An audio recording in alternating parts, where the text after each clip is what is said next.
Hi there. Welcome to the Brains and Banter Podcast. We are so excited to have the incredibly intelligent Colin Ahern here. He is a writer, poet, just wildly smart. He was in my Gothic literature class at Bishop's University. He's in the English department there and it's just been such a pleasure to have him. So he's here today to talk about lots of his writings, but in particular, poetry, prose, and other parlor tricks. So this is a collection of short stories and poems. Deals with a variety of issues and ideas such as existentialism, particularly in the Gothic genre.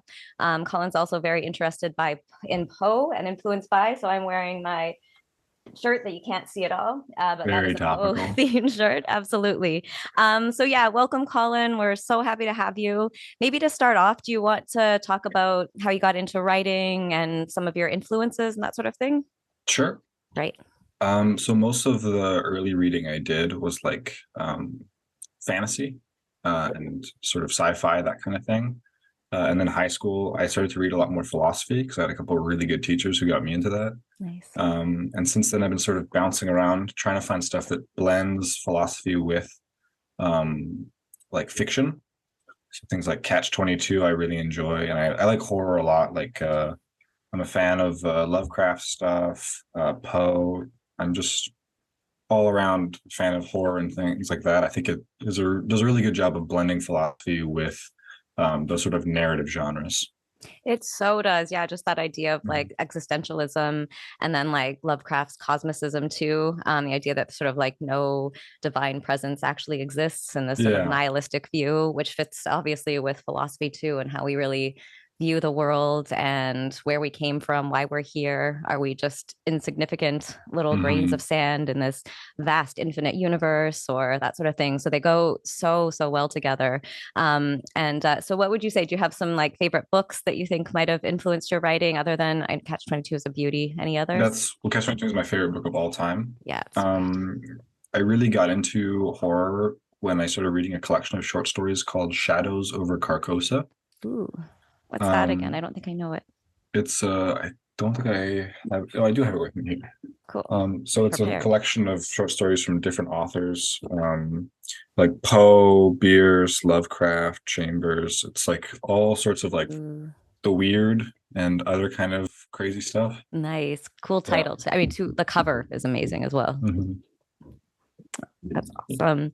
Well, yeah, and what I'd love to hear about more too is particularly like poetry, prose, and other parlor tricks. So, what made you write it, and how long did it take you, and what are some of like the key themes and takes from it? So I started writing it last fall. That's when I wrote the first and that ended up going into it. At the time, I was just sort of writing like haphazardly. Like I started writing sonnets. And then I did a short story, and I wrote a novella with a really good friend of mine, Ava Shayach. She's an absolute angel. And I've been working on it basically nonstop ever since. Like I took a long break, but over the last 3 months, we usually work on it 2 to 3 hours a day. Wow. And so that was a really big, like, this is sort of my first venture into writing. Before this, I'd never really been into it. I was more into history and like essays and stuff. But I like it a lot. It's helped me reconcile a lot of problems that I was having with my own life. Like a lot of the stories and things are based off of like problems that I would encounter with like my relationship to the world, or like how I would feel about the nature of things that I was doing. So like the readings I have for you today, it's about a painter, and his journey is sort of like this. I tried to mirror it off of my journey in creating art, where it's like for a long time I was very aimless and I wasn't sure what I was doing was actually like capturing things well. So I found it's sort of a therapy. Yeah, absolutely. We had comedian Jack Barry on a little while ago, and he talked about the same thing, this idea of writing and comedy as well as being this form of therapy and helping with mental health and helping you work through these really difficult ideas and just the concept of being in an unknowable world and universe, Mhm. right? It's yeah, it's really, really helpful with that. Would you actually like to? I have so many questions for you, but do you want to start just doing like a bit of a reading from it then, and we can chat Sure. about that? Okay, amazing. I'll do the first part of it. Woohoo.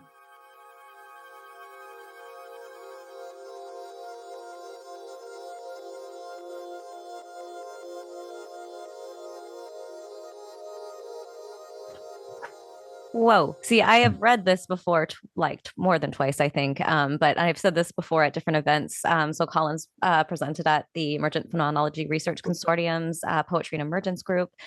He's also presented at Bishop's University. We had an event called Empathy, Social Justice, and the Arts, and he presented his poetry. And every time I'm just astounded by the delivery, the Sure. deepness and resonance of your voice, and how it like echoes like the words and the mood and atmosphere that you're creating, and it is so Lovecraftian and so much like Poe and so powerful and moving.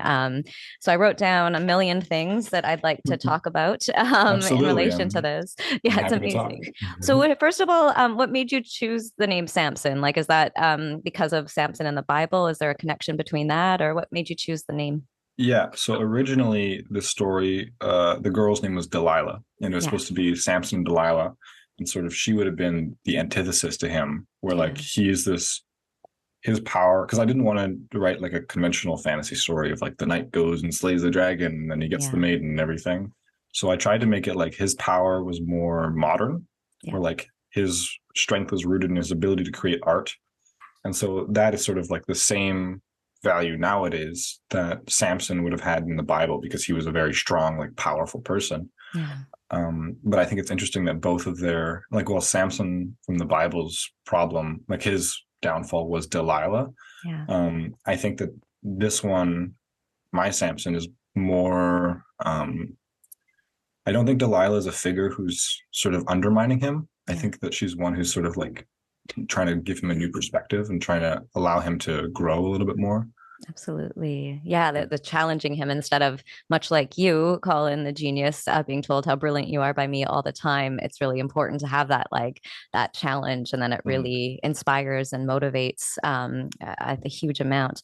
I also wanted to say, yes, you starting off with like the dark mist and the walls closing in, and this idea of like Mhm. claustrophobia. And we've talked too about just the body itself being this kind of prison too, in Mhm. which the soul's always trying to expand out of and escape. But Yeah, there's yeah, like we a go ahead. natural tension between your body and the world that you're occupying. Yeah, absolutely. And so does that, and also, so there's that, and also just the idea of him as the artist. And so do you think is part of it about sort of how it's hard to find satisfaction through art because there's this really it's so hard to capture the real world and what's in front of you? Do you think that's part of it, or how would you describe his his role as an artist and how he sort of sees his own art and capabilities? So the darkness that's emerging is not my idea. It's a Hmm. stolen idea. It's from the Neverending Story. It's the nothing. Right. Yeah, and so I love the Neverending Story. It's my one of my favorite movies of all time. Yeah. I absolutely adore it. And I wanted to incorporate it into this setting of like the idea of being an artist, Right. because I know particularly for me when I create, oftentimes it's difficult because a lot of what you're dealing with is conceptual stuff, and so it's Yeah. hard to ground yourself in like reality. And so I found like if you were trying to portray Samson as like a modern day person who's creating art, Hmm. then this roiling darkness that's coming to destroy him is like the realization that there's no meaning in what you're doing. Right. Yeah. And he's trying to create art that's beautiful and that's accurate and that captures the world because all meaning is constructed, Yeah. like reality is a democracy. Yeah. So I think that it's important. I think that the relationship between those two characters, like the darkness as a character, Yeah. is sort of like an internalized thing. The Right. story itself, I'm just going to spoil some of it for you, is it's sort of about the death of his world. Yeah. And every encounter he has is one of the 5 stages of grief. Hmm. And so this is sort of like he has to pass through the gates of all of these problems. And sort of reconcile himself with this reality in order to be free, in order to create what he wants to. In my life, like I was basing this off of my writing and what it was like for me to create stuff. And for me, this came in the form of Stoicism as a philosophy, where it's a lot of like, things don't happen to you, things happen and you choose what you do. And so I think it's a lot of like trying to dispel that mentality where like you are no longer an agent in your life. I think that when you try to reclaim that agency, it empowers you and you can do a lot more than you would have been able to otherwise. It's really interesting. Yeah, and it makes me think about, we've talked about this too, like romantic era poets and writers who like, it was almost as if they didn't have control over their art, right? And it was just this divine inspiration, and you had to sort of be in the right moment or be in the right state in order to sort of receive the inspiration. And I think what you're doing is pushing against that too, and saying that there is agency in art and creation, but also you have to be able to, it also fits too with this, the overall sort of like themes and atmospheres of like Gothic and cosmic horror too, where you can't pin things down and you have to be comfortable in uncertainty and ambiguity without sort of just reaching and grasping for meaning. And I think that's really important too. And also I love what you say about not trying to like capture the woman in your art too, like this idea of like possession and that sort of thing. And rather, so when she sort of says, stop trying to capture me, how would you sort of create the art in a different way that didn't like mean that, okay, I have to possess and capture her by creating this? How would you respond to that and create the art in a different way?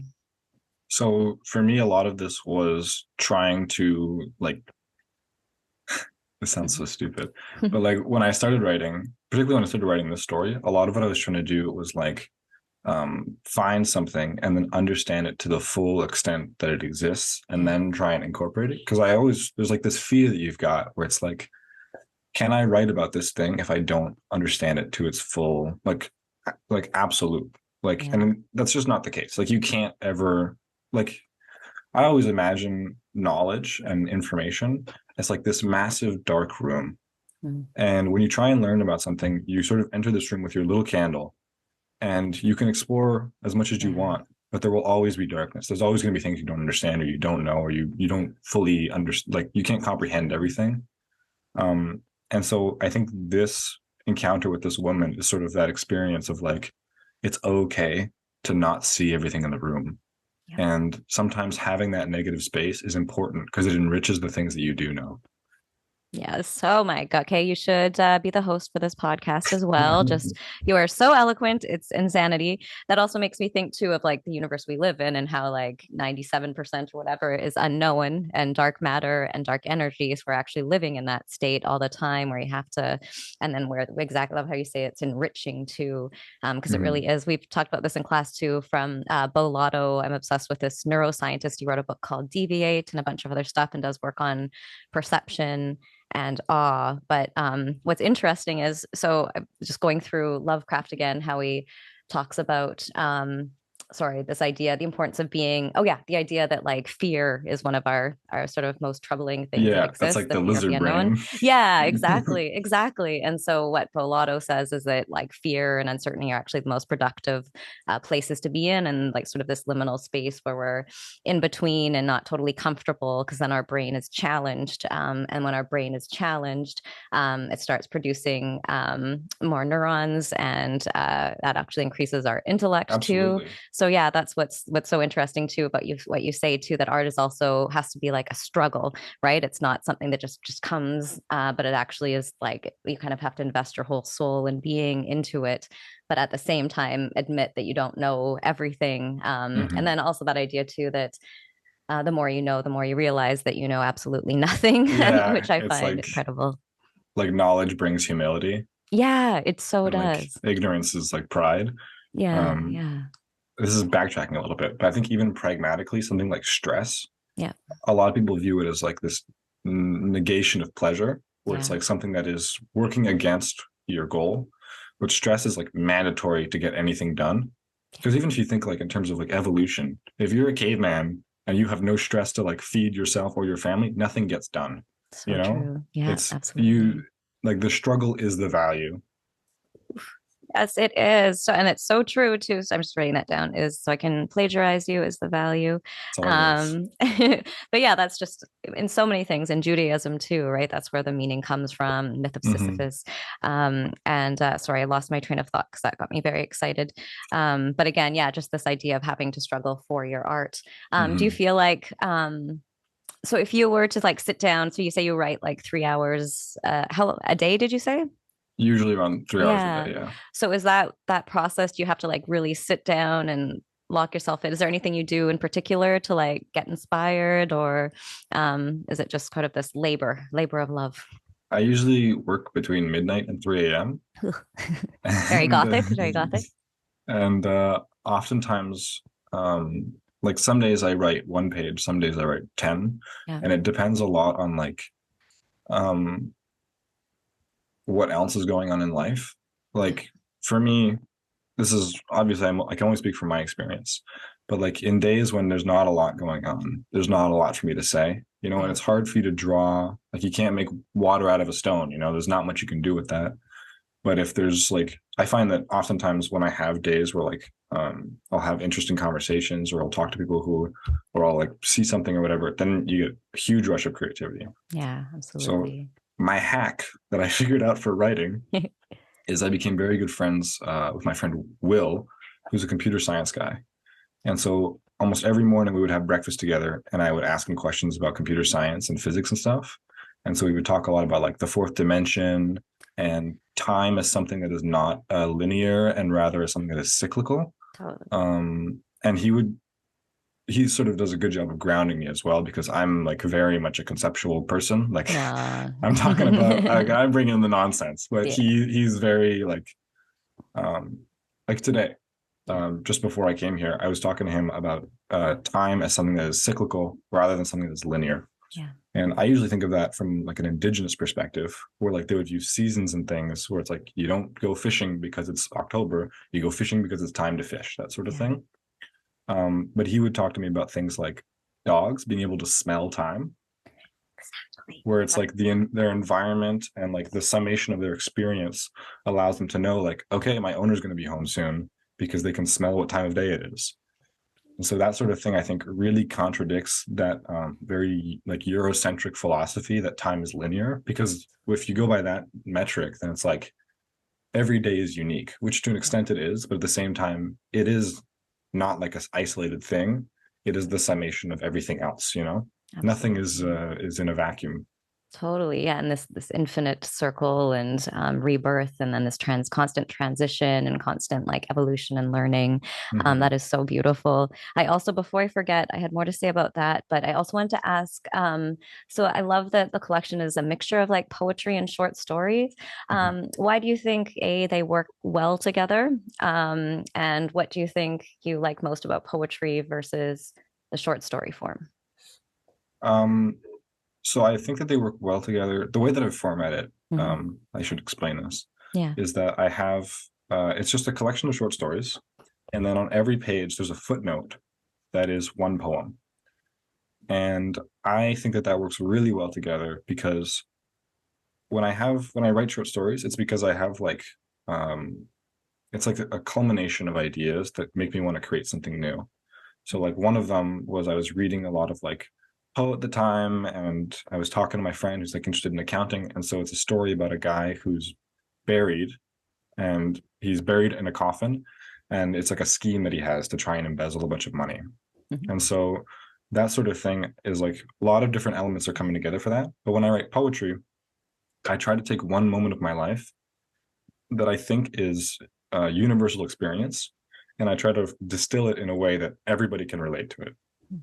So like the idea of like um, when you wake up in the morning and you go outside and you see the sun for the first time, and it's like a little bit blinding, but at the same time there's like that niceness of like the warmth on your skin, and like you feel like your body is already kind of rejuvenated from that. Like that's the sort of thing that I think that people will feel that and they'll like Mhm. note it in the moment, almost in the Absolutely. subconscious level, but I try to bring those things to the conscious. Beautiful. Yeah, yeah. Poetry, it's just like a couple words are so like pregnant with meaning, right? It's Mm-hmm. yeah, yeah. I think you mentioned that, just this idea of it being able to distill so much. And yeah, I just think I don't know, from reading your work, they work so well together too. Do you think so? Do you prefer shorter form things then? Like, do you eventually would you like to write like a big novel, or do you prefer like collections and short versions of things? I like collections and stuff, but Mhm. I'm a sucker for fragmentary things. Like Yeah, that's my jam. yeah, and so Um, gothic. yeah, I really like those formats because I like the snapshot of a life, you know? Mhm. I think that that makes it much more like that the emptiness on either Yeah, end of the story kind of lets you fill in details within the story. absolutely. There's Yeah. a short film called Life Lessons. I don't know Um, that. it's I think 40 minutes long, and it's about this painter named Lionel. And the whole thing is that like he's this horrible man who's like a womanizer and stuff. And the idea is that he's like this machine that just ruins women and creates beautiful art Hmm. because he's just like horrible to everybody he treats. He's treated like a genius and he doesn't know how to work through his own problems. Hmm. And like the fact that it's not a long form film or like not a novel or anything, I think adds a lot to it because there's so much unsaid. And Yeah. that space between words is where you can find a lot of meaning. Absolutely. And then it mirrors the actual massive darkness that's enveloping and coming in the Mm-hmm. actual novel. So you have like the form mirroring the content in such a beautiful way, too. So I love what you do with that as well. Is there anything you want to? I have a bunch of questions, but is there anything you want to point out that you think is particularly important just from the reading you've done so far that you want to share with people? Um, yeah, I'm gonna draw attention to this. Okay. I don't want to go into it too much, Hmm. but like I think this is something that's very stylistic of the way that I write, Hmm. and I it's one line. The fruits of undeserved recognition are far more rotten than any spoiled and brazen hedonism. I I'm trying to so I love narrative poems. I think that Hmm. they're fantastic. And so what I've been trying to do, particularly with the whole collection, is trying to create like an intersection of like narrative, poetry, and philosophy. Where like I'm trying to bring these crossroads together. Um, because I think that when you sort of have those little moments, it gives the whole piece this voice that's almost it's like a little somber, but it's not one that's like it doesn't wallow, you know. It Yeah. just it carries like this is something that is sad, but it's like a Yeah. resignation that I think enhances the feeling of the piece. It really does. That's so weird, Colin. That is what I was going to ask. And I'm like, is there anything you want Okay. to point out? That's so crazy. Yeah, because I wrote, I really loved also just, yeah, the rotting fruit stand. And then exactly what you said, like the fruits of undeserved recognition too. And so anyway, it was just so beautifully done. So that's exactly what I was going to say. It also made me, there's so many things. I'm just jumping around in my notes, but yeah, did Pygmalion come to mind at all when you were talking about like creating the likeness of the woman in it? Because I thought that was really interesting, this desire to create like the Mm. perfect art and exactly what you want, but then in fact it being the exact opposite because it doesn't represent the person that you are depicting in some way. Did that come to mind at all, or is that just me being like, ooh, Not Pygmalion? much, but that's an interesting connection. Yeah, absolutely. It's because B in our Gothic class is obsessed with Pygmalion, so now it's just Mm. always in my mind. But I was wondering too. So I just wanted to mention some of the themes in. I have them everywhere, but you bring up, and also some of the genres. So Mhm. Colin is, yeah, he does it all. But cosmic horror is really big, and then fantasy, also Mhm. war fiction and war horror are quite key as well. And then again, we've talked about the themes of Mhm. like nihilism, the creation of art, which we talked about here, and what it means to create. Mhm. Also, this idea, I was wondering if you could say more about free will, because that seems like it comes into this as well. Yeah, Yeah. there's another piece in this collection Hmm. called Happy Endings, Oh, I love that one. and it's about this theory called Laplace's demon. I know that. And what it is basically is that you could create this demon that knew the position and velocity of every particle in the universe, then it would be able to tell the future. That's so cool. And it's not true, Yeah. unfortunately, It's because not true. there's a lot of problems Okay. with it. But yeah, so this was another conversation I had with my friend Mhm. where we were discussing would that mean that you would have no free will? Mhm. So it's like if you and I, let's say that we exist in this system, And so you and I are just these summations of particles that are firing in different directions. Then you'll be able to predict everything that would occur from now until the day we die, because you would know every chain of event that would occur. So you would see every time we would hit a crossroads, you know what decision we'd make. So I think that implies a lack of free will. Yeah. There's problems with Laplace's demon beyond that. The big one, I think, is that the universe is expanding. So like there's lots of random elements that are being incorporated into our existence. Because the whole thing that it functions on is that the idea is that the universe is a closed system. So there's no new variables entering it. Yeah. It's not the case. No. But yeah, I think that I haven't come to a conclusion on whether or not free will is real or not. Yeah.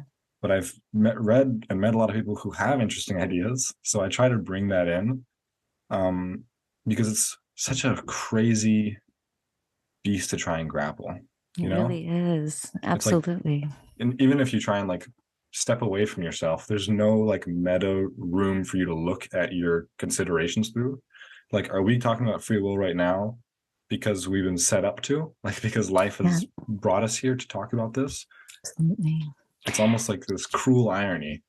Yeah, definitely. And also even just like what has to happen in your body, like before I even say the words I'm saying too, like all this stuff is going on before I'm like conscious of it as well. So in that case too, do we have free will? And is what it is just absolutely amazing. I also I talk about this all the time in class, but just the idea of like the sort of fractal nature of the universe and ourselves, and which fits too with this idea of like cosmicism too, that we're just like a tiny like fractal within a larger fractal within a larger one, and again in this ever expanding universe. So there's just this constant expansion and changing, and also the idea of free will connected to like us being completely interconnected and the same. And so is what I do different than what you do? And do you think that is sort of a big part too about like, even though you're looking at sort of kind of like a nihilistic view of the universe, do you also sort of see things as interconnected in some way, or are you fully? Absolutely. Yeah. I think that everything,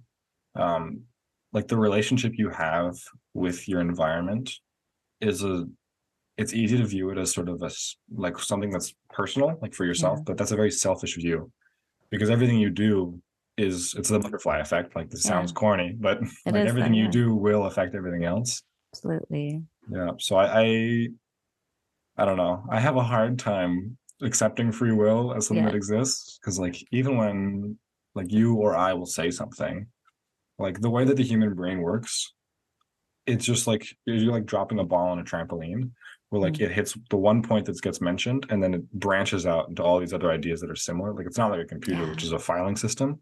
Right. So I find like it's so hard for me to accept having free will, because when I experience that like form of memory, then it feels like you're just sort of a machine that's spitting out this thing that your brain is chugging out for you. So it's very much like you feel like a sort of collection of chemicals. Yeah, that's so interesting. Yeah, I have this like video, like the brain map, and like shows, I think I might have been showed it in class, but just like if someone says the word top, then like your brain will think about things like tabletop, but then it'll also think about a shirt that is a top. And then and then it has all these like connections, and then where is that coming from? And what are you choosing to draw on? And it's so remarkable. And so also, so would you say, you've kind of talked about it, but why you choose sort of Gothic and Gothic horror and cosmic horror? What do you think is really fruitful about writing in those genres? So I chose it largely for this piece as a whole, because the brunt of this collection is a novella called Letters for Good Lighting, which is very Gothic. Like it's it's about a bunch of researchers who go into the catacombs and are like trying to find treasure from the French Revolution. Cool. And that's like that idea is very common in cosmic horror when you think of like storylines about them. So usually it's like you get these heroes who are just figures of intellect, like researchers or priests or whatever, and then they have to sort of delve into the darkness, realize the truth, and then they either are destroyed by this truth or they come out better for it. And I wanted to make my book simulate that, where like a reason why I'm dealing with so many of these problems is it's like, in engaging with this text, you are sort of delving into the darkness with me, and I'm like, I don't have all the answers, and I know you don't either. And so we just have to sort of like slog through it together and hopefully not be destroyed by it, come out better the other end. Yeah. That's so beautiful. I can't remember. I might have mentioned it to you, but not talked to you too much about it. But do you know the concept of like the dark night of the soul, to do with sort of like Mhm. spirituality and spiritual awakening? So yeah, when people who are sort of really well practiced meditators will often experience this sort of deep suffering, sense of suffering. So, and go into like dark depression as a result of meditating. But when you come out of it is when you come out to like a new sort of awakening where you're sort of a new version of yourself and able to sort of see the world in new ways. Yeah. And so again, it just reminds me of that, just going through the dark night of the soul and then coming out with this new understanding of the world. And it can make you a bit more jaded in understanding it, but also just more perceptive in this sort of expansion of consciousness, and you feel more connected. So it really makes me think of that as well. Also, would you like to share some more? I know you have some more Sure. readings for us. Okay, what's next? We can continue with the story, I think.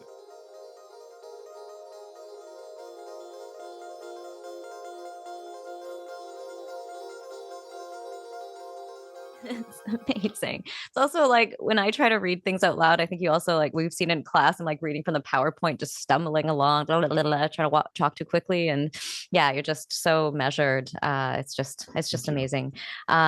So many things I'd like to bring up. Just yeah, the Fool, for example, is that like the Fool sort of influenced by like the Fool and Shakespeare in any way? Like, is he supposed to be this figure that teaches him He's a little something as bit like well? Feste for sure. Yeah, yeah, okay, He's also bargaining right, yeah, yeah, in terms of death. yeah, yes, exactly. Um, and I like that I tried to tie in the Fool with the horse of like bargaining and depression, Ooh. as almost like a sort of allusion to gambling and like that sort of the call and response of your actions. But yeah, I love the Fool. He's Yeah. my second favorite character in the story. Who's your favorite character? It's the troll. We haven't met him yet. Yeah, okay, fine. Oh, that's exciting. And I was going to ask too about the Fool and the horse. So many quick. Okay, wait, I'll jump to the other one that's in my head right now. Is the horse like also representative of like Samson's consciousness, like how he like feels deep down and how he Yeah, wants to act, but just yeah, okay, interesting. it's sort of this. It's a little cynical, but I think it's the idea like so the Fool and the horse create this relationship with Samson, where like the Fool represents his stage of bargaining when he's trying to like find a way out. And then the Fool gives him false goods, like a horse that looks sturdy, a horse that will be by his side. It's an equal trade because he gives him a horse that's going to crap out on him in exchange for a painting that doesn't represent him. Right. And then when the horse does give up, it's like you get what you pay for, you know? Yeah, interesting. Is it also like commentary on capitalistic society and art and the idea that the art loses its meaning when it's created for money and that sort of thing, or a horse? It's a lot of things like Yeah. nowadays things are built to smash. Like it Yeah. gets destroyed before you get your value's worth. Yeah, absolutely. I talk more about art later in this, if we end up getting to it. But Absolutely. yeah, I think it's important to like try to bring art into these commercial spaces when you're having these conversations. Because if you don't, then it creates this weird like gatekeeping thing where it's like art is like separate from trade and Yeah. everything. And I think that it's what makes it kind of inaccessible to people, where like Yeah. they view it as this thing that's like totally like you have to have an art degree if you're gonna even consider it.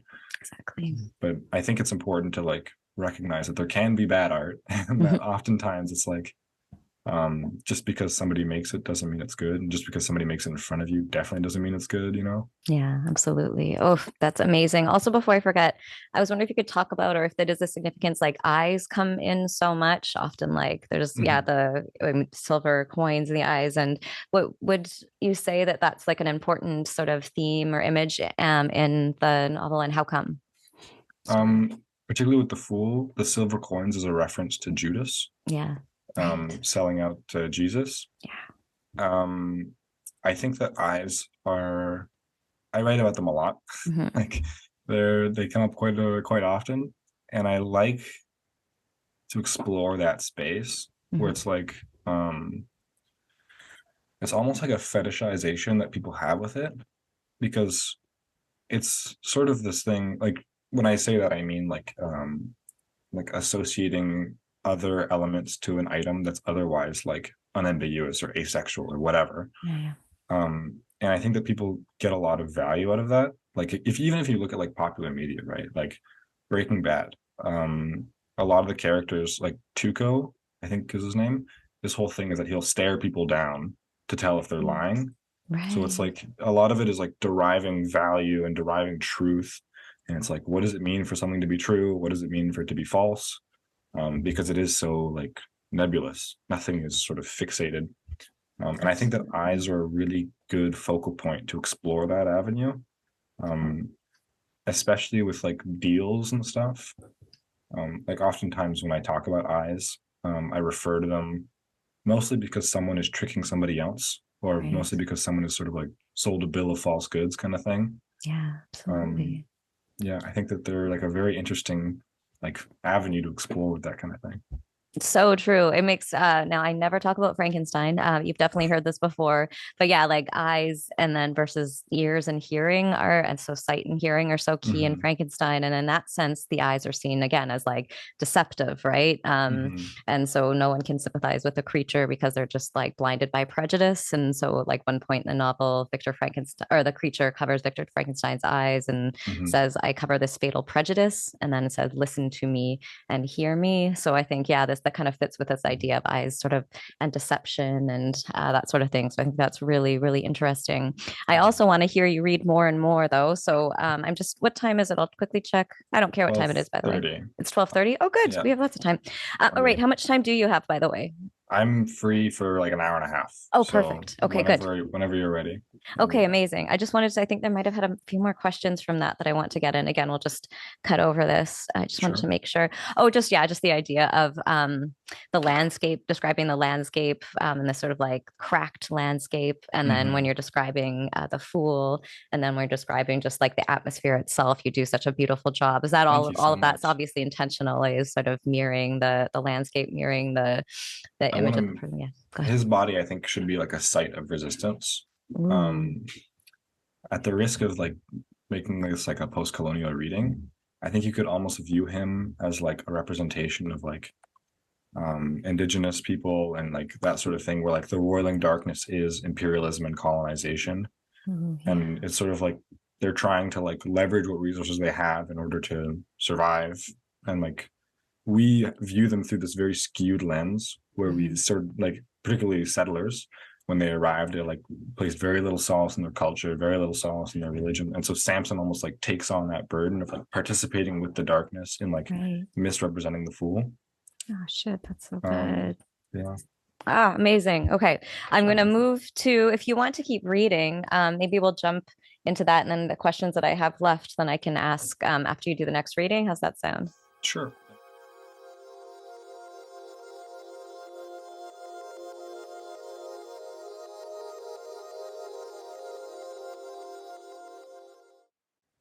It's so, it's so beautiful, like just so beautiful that I'm crying over here.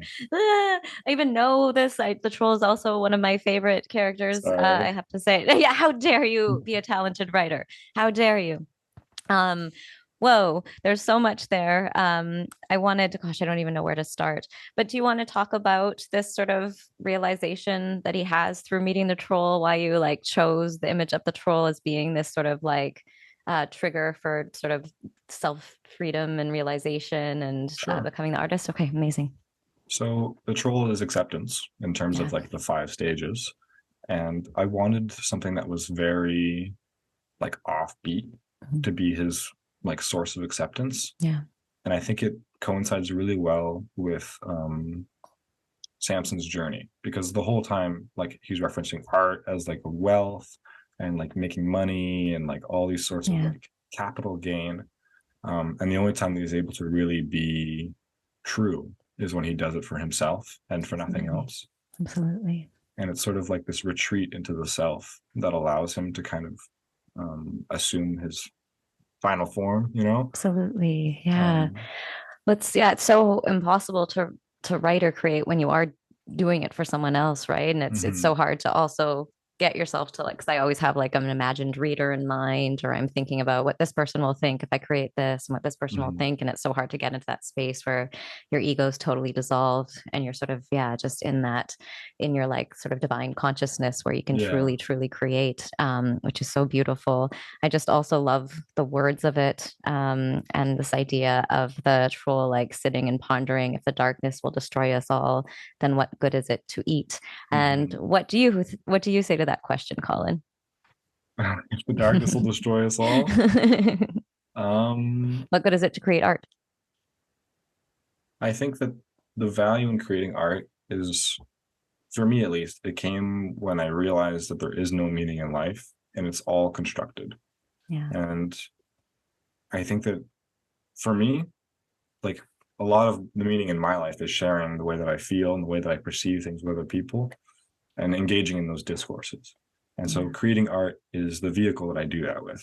So Absolutely. I think that I think there is a point to it. And I think I think the big thing is to stop waiting for other people to give you a purpose and to find your own. Yeah, absolutely. Not sort of require other people to tell you that it's art too, right? Like it's sort of, you've created it for yourself, and in that's where the meaning is. Do you actually believe that there's no meaning? Like when you say it, when, because things, meaning is constructed, but do you believe that fully? Do you think because you obviously believe there's meaning in the universe, right? Or what do you think? Or tell me more. I'm not going to tell you what you think. I don't think meaning is intrinsic. Yeah. I think that this is kind of a deconstructive thought process. But like there's a quote that my friend told me a long time ago, but it's that life itself is not valuable. It's just a prerequisite to experience valuable things.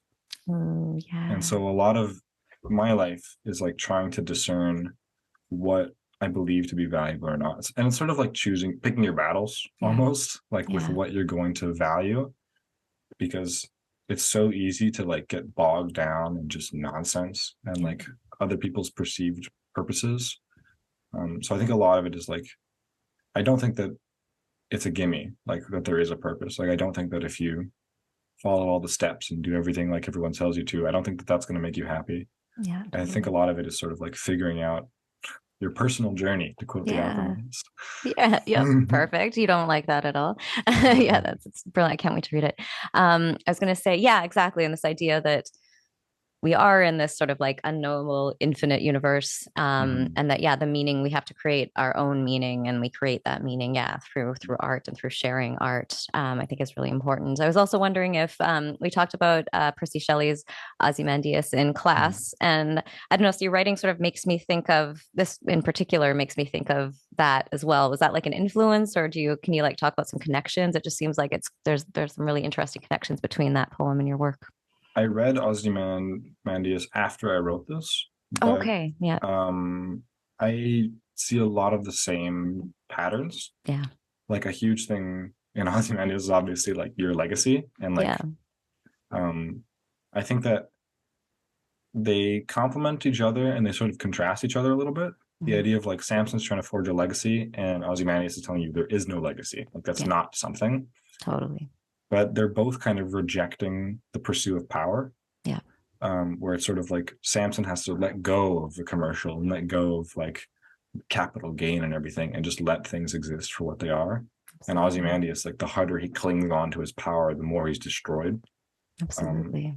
So I think that there's definitely a few parallels that you could draw between those themes. Definitely. I think that also, sorry to talk over you. It's also interesting that like in Ozymandias, you get it. You only see his legacy through somebody who sculpts him, and you would only see Samson through what he's created. Absolutely. I love that. And I love even just, the descriptions and the sand in it. And I remember in class, it's still one of my favorite comments ever, but the idea that nature itself becomes the artist when in that, where it's, like it just blows my mind with the sand carving it out. And so he's a smart one, everyone. It's crazy. You're too sweet to me, Bran. No, it's true. I wouldn't be sweet if you sucked. No, I would. But no, you are very, very talented. And I'm so excited for everyone to hear this episode and hear more about your work. I have more questions, but we are going a bit over. I'm just wondering, is there anything in particular you really want to discuss further, or something you want to share, or any questions you'd like me to ask you? Um, Nothing particularly. One thing I tried to do with this, I don't know how well it came out, was trying to use older words, like words that don't exist Mhm. anymore in it, like Yeah. quoth, mammon, that sort of thing, to try and like root it in that, um, in like something that's a before, like to try Yeah. and be like, this is all things that are happening pre his transformation. And so like I Right. think that I'm trying to figure that part out a little bit more, like using a specific vernacular to Yeah. like convey meaning beyond just the meaning of the word. Um, but yeah, I don't know. Well, that makes me think of Frankenstein again. But No kidding. right? But yeah, just the idea of language and the creature, his language is so elevated too, and Mm-hmm. so and how sort of that really sort of separates him from the humans and sort of Mm-hmm. shows that he's not just this monstrous creature, but yeah, just language just plays such a big part of it. I did totally notice that too from my reading, so it is coming out for sure. But yeah, if you would like to check out Colin's work, I will include some links in the YouTube page as well and otherwise. Also, do you have anything you want to advertise or any social media you'd Um, like us to share? my Instagram is Colin_Ahern02. I do very little creative stuff on it. It's mostly just me hanging out with my friends. But yeah, aside from that, I'm working on getting a book published. Woo! And yeah, that's about it. Soon to have some work published as well, which is really exciting. All right, well, thank you so much for joining us, Colin. That was just so powerful and inspiring and amazing. I really enjoyed talking about your poetry, hearing you read it, hearing your like perspectives on everything and your vast knowledge. So while being very humble. So thank you Thank so you much so for being much. here, and we want you back for a part two. Thank you so much. It's very kind of you to have me on. It was such a pleasure.